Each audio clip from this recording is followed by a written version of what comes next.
Eccoci qui al Teatro Magic Vision di Casalnuovo in compagnia della nostra cara Rocío Muñoz Morales e del caro Biagio Izzo. Grazie, buonasera. Ciao, buonasera. Buonasera. Vogliamo sapere innanzitutto come è nata l'idea di portare in scena questo spettacolo teatrale? L'idea nasce dalla morte di Elvio Porta, che è l'autore di Mi manda Picone, e che un po' c'ero rimasto male perché se ne è parlato pochissimo, è come se non fosse morto nessuno, invece era un grande autore, dai Masaniello, Mi manda Picone e tante opere straordinarie.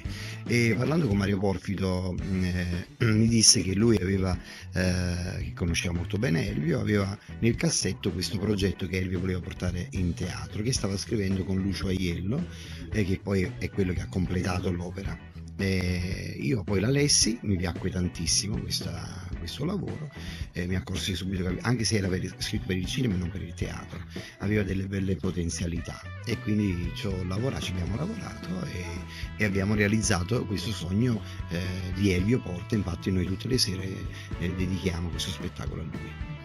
Rocío, per te invece è un debutto a teatro? No, in realtà l'anno scorso già nel mio arrivo in Italia avevo deciso di fare teatro, no? Quindi l'anno scorso avevo approcciato il teatro sempre con qualche napoletano, ma quest'anno devo dire che sto conoscendo, si parla moltissimo, Sta no? peggiorando. No, non è vero. Ho conosciuto di Napoli, da quest'anno sta peggiorando. No, perché si parla molto, e ve lo dico da straniera, qua si nasce con l'arte nelle vene, no? E quindi ho avuto la possibilità di buttarmi in questo gruppo, in questa compagnia, con questo testo anche ambientato a Napoli. E qua intervengo io dicendo che si è lanciata, si è buttata, e anche alla grande, alla grandissima. E io vorrei fare i complimenti pubblicamente, nonostante lei contrasta questa mia cosa, perché se lo merita, perché è una donna straordinaria, una grande compagna di lavoro, e ci mette il cuore, ci mette l'anima in quello che fa. E in teatro sappiate che se ci metti l'anima non ti ammazza nessuno. Grazie. Però posso dire? Sì. No, è bello perché secondo me un palco da solo è impossibile affrontare, no?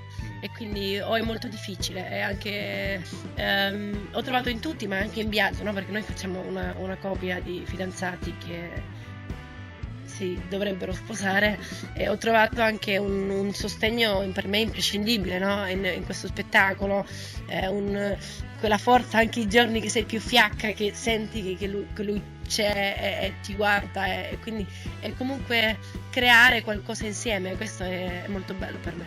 In teatro tu sei bravo se l'altro attore è bravo. Se non hai un elemento valido, bravo all'altezza, non hai voglia a fare, a gigioneggiare, rischi di gigioneggiare, diventare un guitto, ma non risolvi niente. Quello che ci interessa sapere è Biagio Izzo realmente chi è, dove si trova a casa sua. Nei posti dove c'è le persone che hanno un rispetto per la persona, non per i personaggi, attenzione. Sto bene con le persone che stanno bene, insomma, non mi piace frequentare, odio l'arroganza, odio il non rispetto, amo l'educazione, mi piacciono le persone per bene, quindi cerco di contornarmi di persone per bene nel più e nel meno. Rocío dove si trova bene con se stessa? Chi è Rocío?